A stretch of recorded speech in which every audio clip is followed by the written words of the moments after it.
So we're about a little less than 2 days away from the Blues-Bruins Stanley Cup playoffs, and I thought for fun we'd go over the top 5 NHL player playoff stat leaders for 2019. Say that 20 times fast. And let's jump right into it with points. So, number 1, we got Couture here with 20. Number 2 is Brad Marchand with 18. Jaden Schwartz and Brent Burns and Erik Karlsson are tied for 16. Pasternak, Hurdle, and Mir have got 15. It's interesting to see Hurdle and Mir there because they're going to get paid this summer. I think both of them happen to be or either UFAs or RFAs. Probably RFAs. I think they're still pretty young. So, will San Jose be able to keep them all together? I'm not even sure they can keep Karlsson. You know what? I'm pretty sure they won't. But, yeah, perhaps I'll bite my tongue later. Goals. Couture, number 1 with 14. Schwartz, 12. Hurdle with 10. Bergeron, Tarasenko with 8. In 5th spot, we've got Teravainen, Marchand, and Pasternak with 7. Who are we surprised about in this? I guess maybe Teravainen. Where did he come over in a trade for? Was it from Pittsburgh or Minnesota? I know his contract's coming up soon too, so Schwartz surpassed his total goal amount for the entire season. He had 11, I'm pretty sure. Now he's got 12 in the playoffs. Isn't that just mind-boggling? Assists. Karlsson, number 1 with 14. We have a 6-way tie at the second spot with Marchand, Burns, O'Reilly, Pietrangelo, Krug, and Slavin. In third, we've got a 4-way tie between Mir, Krejci, Nyquist, and Peryenko. Pietrangelo, I'm not sure if I expected him to put up so many points. I realize he's a captain of the Blues and been a good player for a long time, but he's probably one of the best 2-way defenders out there. Slavin kind of surprised everyone in these playoffs. He put a lot of points. I mean, I don't think it's any surprise to see O'Reilly or even Krug there for Boston. Krug is Boston's Jake Gardner, but without nearly as much risk and younger. In the third spot there, Nyquist. Who knows? Nyquist might actually get paid. That's not too shabby. 10th in assists. He did a pretty decent job. Considering what they gave up. Was it like a 3rd-round pick or something? Power play point leaders. Marchand with 10, and I didn't put up any logos here because I ran out of space. So many guys were tied. In second spot there, we have a 4-way tie between... No, 4-way, excuse me. Tarasenko, Hurdle, Bergeron, Krug with 7 power play points. In third spot, we have Karlsson, Pasternak, and McKinnon with 6. In fourth, we have a 4-way tie between Burns, Couture, Greitzlik, and Rantanen. And in 5th spot, I was like, the hell with this. There's 13 guys with 4 points. Is that it? Did I just hear a cat in here? That is, yeah. There's a cat somewhere in this room. Defenseman points. First spot, we have Burns and Karlsson tied with 16 points. Not a shocker. Number 2nd spot, here's Pietrangelo with 13. 3rd, Krug with 12. 4th, Peryenko and Slavin with 11. 5th spot, we've got Jones and Klinberg with 9.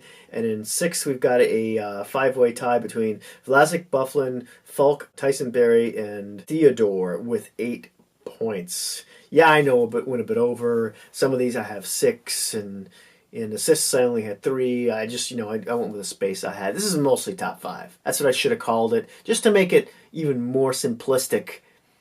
By simplistic, I mean complicated, by calling it a top whatever NHL playoff players stat leaders 2019. There you go. That's much more clear.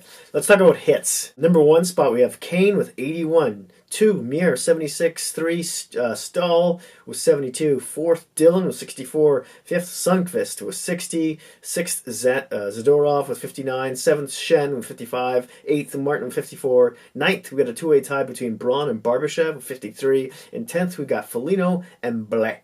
Or Blaise. Blaise? Blais? Blais. Blah. No, Blais. I'm going to stop that now. Okay, so I mean, Kane, Evander Kane, he didn't really put up much points in the playoffs. For the most part, he's looked as a bust in the second season. But as some of these, I think he shows up in one more of these categories, probably penalty minutes. There's some effort there. You got to give the guy... he did hit a lot of stuff. Okay, and yeah, I know that counts. All these different categories count, depending on what team you are, how many rounds you go in. Yeah, I kept that into account. But at least it shows he was working. Yeah. Jordan Stahl.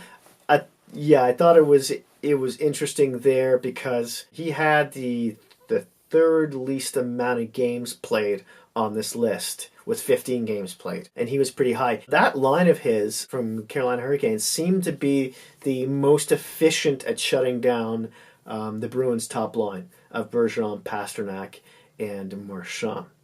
So I'm sure a lot of teams will be looking over video for next year when next they face the Bruins when it comes to, how to deal with that. What else is a bit of a surprise here? Of course, there's a lot of Sharks on this list. There's a lot of Sharks on every list that I make here. The Blues have got that one of the best, probably fourth lines in hockey right now, besides the Bruins maybe. Sundqvist is the center of that line, and Barbashev is on that line as well. Blais plays a little bit higher on this list. Blais is important, and so is Matt Martin, but when it comes to getting on this top 10 hit list, because both of them have played the least amount of games on this list with 8. So you have 8. You have got Foligno, who's only played 10 and got on this list. Stahl, who I mentioned earlier, with 15. And everyone else on this list has played more than 15 games. So kudos to Blais for putting up those kind of numbers. I really can't wait to see if he keeps this up against the Bruins. It'll be interesting how that dynamic works. There might be a little storyline between him and DeBrusk and who else? Chara. I want to see how many times he chops down the tree. Let's talk about Faceoff Win Percentage. So, number 1, we got Jakonski. That's how I'm going to pronounce it anyways. Second, we have Monahan. Third, Lindholm. Fourth, Philippa from the Islanders. And fifth, Derek Ryan. Calgary just rang shot. Probably, I don't know what I'm saying. Bergeron gets honorable mention. I think he's number 6 on this list.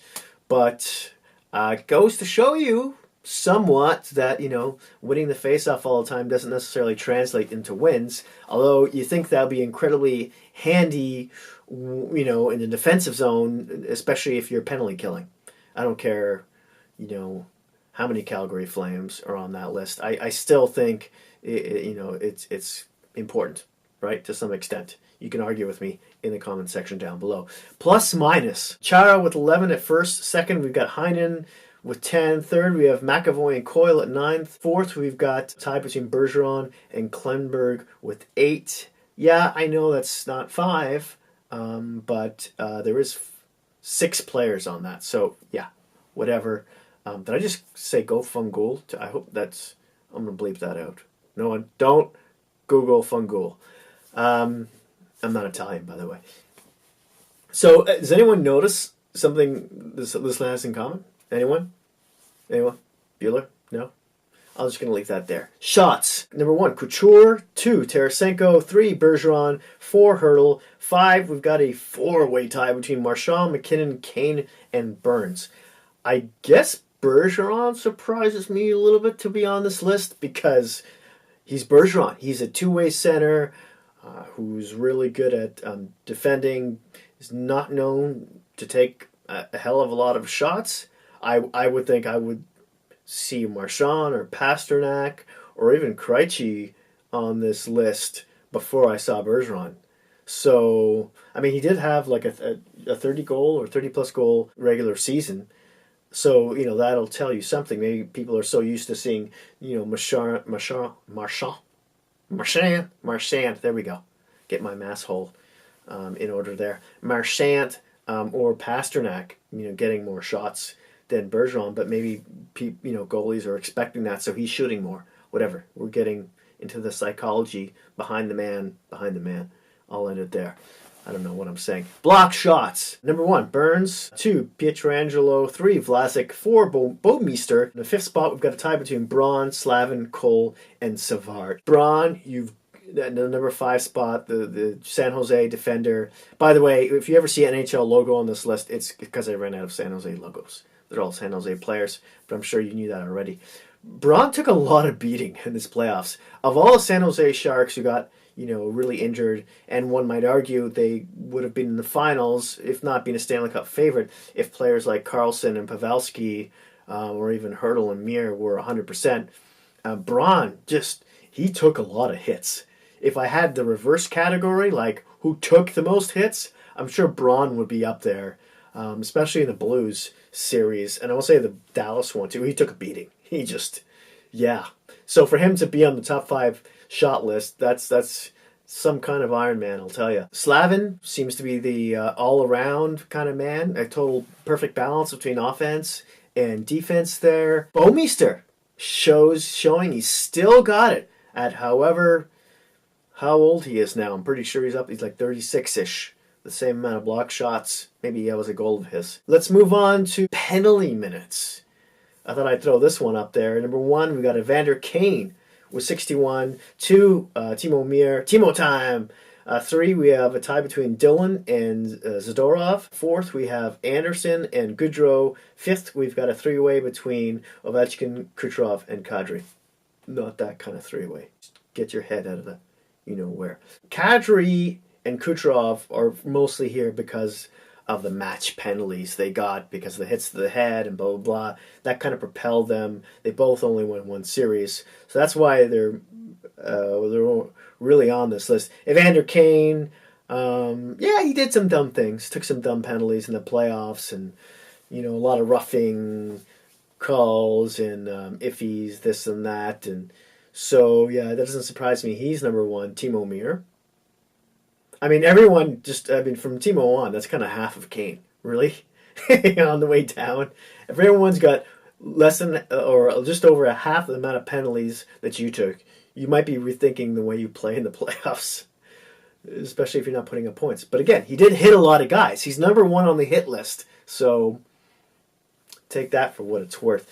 Goalies. Let's talk about goals against average. Number 1, Rask. 2, Leonard. 3, McElhinney. 4, Bishop. 4, Grubauer. So the final 4 goaltenders here are Rask and McElhinney, although McElhinney, obviously didn't play nearly as many games. He only jumped in, I want to say, in the Islander series, which was that round, somewhere around 2. So you got to really give it to Rask. He's just, ever since about midway or so through the Toronto Maple Leafs series in round 1, he's been doing fantastic. Let's talk about save percentage. Number 1, Rask.